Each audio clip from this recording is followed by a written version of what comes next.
Yeah, I mean, there's quite a few activities happening over the weekend, from kind of reassuring founders that banked with SVB, but also over 100 of the leading UK VCs wrote a letter of support to SVB, just highlighting to the government how critical they were to the tech infrastructure and the future kind of UK economy. On top of that, we kind of went out to all of our portfolio companies to get them to kind of, again, highlight the severity of not being able to access deposits on Monday morning. So trying to kind of influence government to the importance of SVB and finding a solution to it. Just to be clear as to what SVB did, I mean, it had capital call lines of credit, so VCs like yourself could effectively tap cash immediately, lend that out to a startup company, and then wait till you receive the money effectively from pension funds and other massive investors that are committed money. So it was a bridge of sorts. Do you see HSBC doing the same thing now that it's stepped into by SVB UK? We use them as a business account for Ascension, so to pay our suppliers, to pay our team, and that's what a lot of the tech companies were doing as well. On top of that, there were credit facilities which Ascension never partook in, but we did use them for our infrastructure to invest in tech businesses. I don't know what HSBC is planning to do, but I suspect they're going to keep the expertise and products in place and carry on business as usual.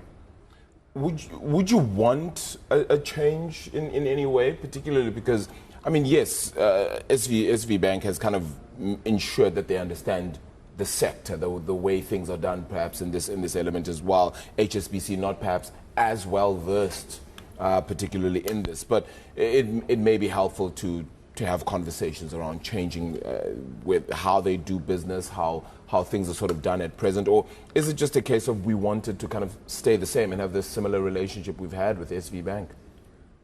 Well, I think one lesson learned for some of our portfolio, they only had one bank account with SVB. Yeah. So when there was a bit of a run on the bank on Friday, they had no other bank account to transfer funds into. So I think a lesson learned. That was not their own fault, right? Some of them were forced to keep all of their banking activities as part of the loan terms with SVB. Some of them were forced to keep about 70% of their deposits with SVB as part of that. But I'm talking about also some of the smaller companies that we back. So we back pre-seed businesses that always found SVB very tech friendly, and it was easy to open a bank account and had good products. And they're not big enough companies to have multiple bank accounts. So I think that's one lesson learned from those startups.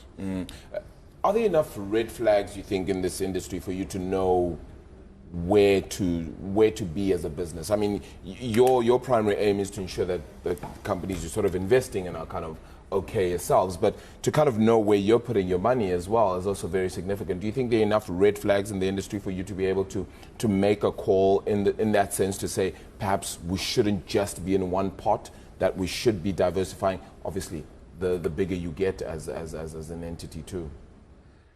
Yeah, I mean, I think the tech sector has been incredibly resilient, over COVID in the last few years, financial problems we've had in the last 12 months in the economy. So I think they'll continue to be resilient and fast moving. I mean, Ascension had two bank accounts, so we could move around. And I think now that SVB UK, which has a great product suite, is under a bigger banner, that's going to give security to the industry. Can we talk about where you've been at anyway in terms of the sector? Because VCs were telling portfolio companies, look, you've got to stop the cash burn. We're in a very different credit environment now.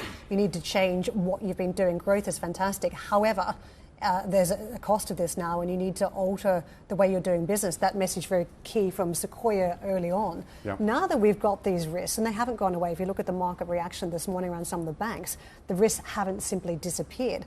Does that mean there's got to be more pressure on some of these startups now to reduce the cash burn even further? I would say yes. Over the weekend, I had a few board meetings with startups, and there was quite a bit of talk about looking at cost cutting and other measures to weather the storm. And I think the takeover of SVB has kind of slowed that, but I think there is a sense that it could be difficult few months and to get to the business fundamentals of generating revenues and reducing burn.